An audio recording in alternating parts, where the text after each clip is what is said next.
Andhra Pradesh legislative assembly 23rd deputy speaker అయినటువంటి మన RRR గారు మనతో ఉన్నారు. మన అందరం ముద్దుగా పిలుచుకుంటాం. రఘురామకృష్ణరాజు గారు నాట్స్ 8th కన్వెన్షన్ లో ఇక్కడ సందడి చేస్తున్నారు. వారితో మాట్లాడి అసలు ఈ కార్యక్రమాల గురించి మరిన్ని విశేషాలు తెలుసుకుందాం. చాలా ముందుగా TV5 అమెరికా ప్రేక్షకులకు అందరికీ కూడా నా హృదయపూర్వక అభినందనలు.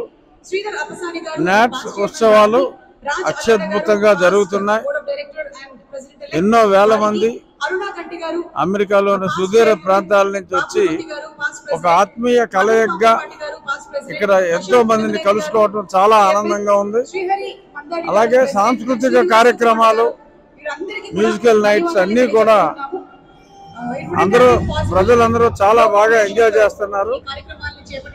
అలాగే మన కల్చర్ ని కాపాడుతూ అమెరికాలో స్థిరపడిన వాళ్ళ పిల్లలు చక్కటి భరతనాట్యం, కూచిపూడి ఇటువంటి కార్యక్రమాలన్నీ కూడా భారతదేశంలో కన్నా మన ఆంధ్రదేశంలో కన్నా మిన్నగా వాళ్ళందరూ తెలుగు నేర్చుకోవటానికి కానీ అలాగే చక్కటి సాంప్రదాయ నృత్యాలు నేర్చుకోవటం చాలా ఆనందం అనిపించింది.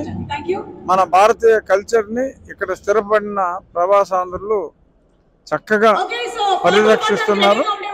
ప్రదర్శనలు కూడా చాలా బాగున్నాయి.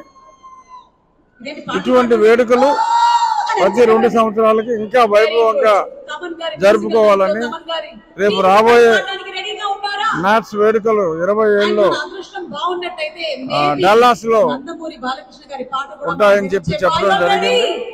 ఇంతకంటే అద్భుతంగా ఇదే అద్భుతంగా జరిగినాయి. ఇంతకంటే అద్భుతంగా ఆ డల్లాస్ లో వేడుకలు ఉండబోతున్నాయని చెప్పి నేను మనస్ఫూర్తిగా విశ్వసిస్తున్నాను.